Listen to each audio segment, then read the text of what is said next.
Oscar De La Hoya just destroyed Jake Paul after he canceled the highly anticipated Mike Tyson fight. Mike Tyson vs Jake Paul has been making all the buzz in the fight world ever since it was announced in March. The excitement was through the roof before Jake decided to pull the plug on the blockbuster fight. Boxing pros are weighing in their opinions, including Oscar De La Hoya, who's putting the problem child on a blast. "Tyson deserves better than this clown," he says. Oscar's always been a vocal critic of Paul's celebrity boxing shtick, but his recent verbal smackdown of the athlete has taken the fight world by storm. Jake Paul trying to climb the ladder through Mike Tyson, it's not a good look. Oscar is lashing out at Paul for canceling the biggest fight of his career. De La Hoya doesn't mince words here. He claims this whole fight was a shameless money grab for Paul, a way to ride the coattails of a legend for fame. But when push came to shove and the reality of facing Mike Tyson set in, Paul chickened out. According to De La Hoya, Paul was banking on a hobbled, out-of-shape Tyson, an easy win and a massive payday. But Tyson, despite his age, still carries that brutal knockout power.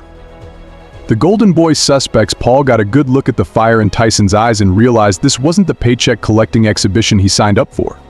De La Hoya said, "Chicken McNugget afraid of Iron Mike, please."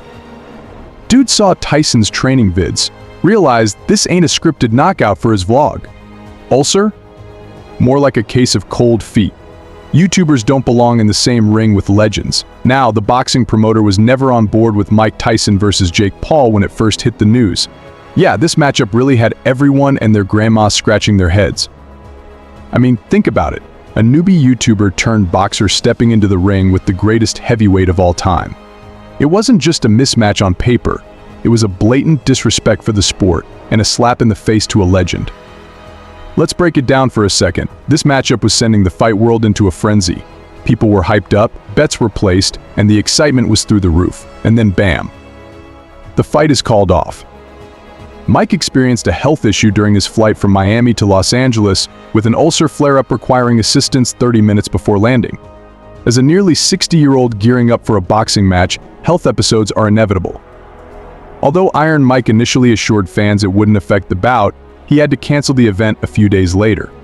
I want to thank my fans around the world for their support and understanding during this time. Unfortunately, due to my ulcer flare-up, I have been advised by my doctor to lighten my training for a few weeks to rest and recover. My body is in better overall shape than it has been since the 1990s, and I will be back to my full training schedule soon. Jake Paul, this may have bought you some time, but in the end you will still be knocked out and out of boxing for good.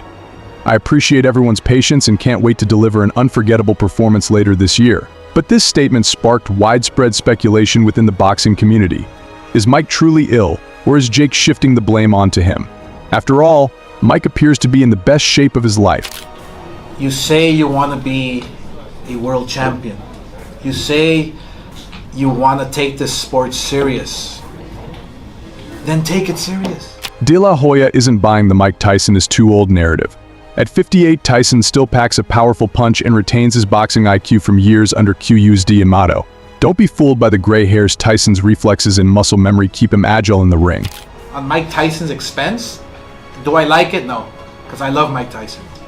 I'm just concerned about, Tyson's legacy. That's it.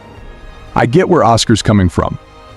The fight world has been calling out the problem child for his orchestrated fights against hand-picked opponents. Paul's record shows it. Nate Robinson, Ben Askren, Tyron Woodley, Anderson Silva, Nate Diaz all retired and past their primes. De La Hoya emphasized the difference between internet fame and real boxing skills. He talks a big game online, but when it comes to facing real competition, he disappears faster than a clickbait ad. Where's the fight with a young, hungry contender? Where's the climb up the rankings, the dedication to the craft? De La Hoya is right to criticize Jake Paul, who keeps claiming he wants to be world champion. Fighting Tyson won't bring him titles. The fight world has tried to knock sense into Paul, but he realized the challenge too late.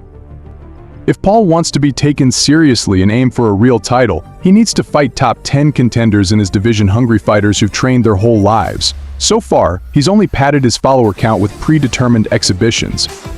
De La Hoya didn't hold back, saying, Paul wants to take the sport serious, and he should be fighting young guys who are top 15, top 10, not heroes and legends like Mike Tyson. Sure, it would have generated a ton of clicks and headlines, but true respect in this sport is earned, not bought with a celebrity fight. Right now, Paul is facing heavy criticism for canceling fights as if he owns the world. He has a lot to rectify and little time to do so. The controversial figure must focus if he aims to earn respect as a professional. That wraps up today's update for Fight World. What are your thoughts on Oscar's critique of Paul? Share your comments below. Don't forget to like, subscribe for more boxing news, and stay tuned for the next video.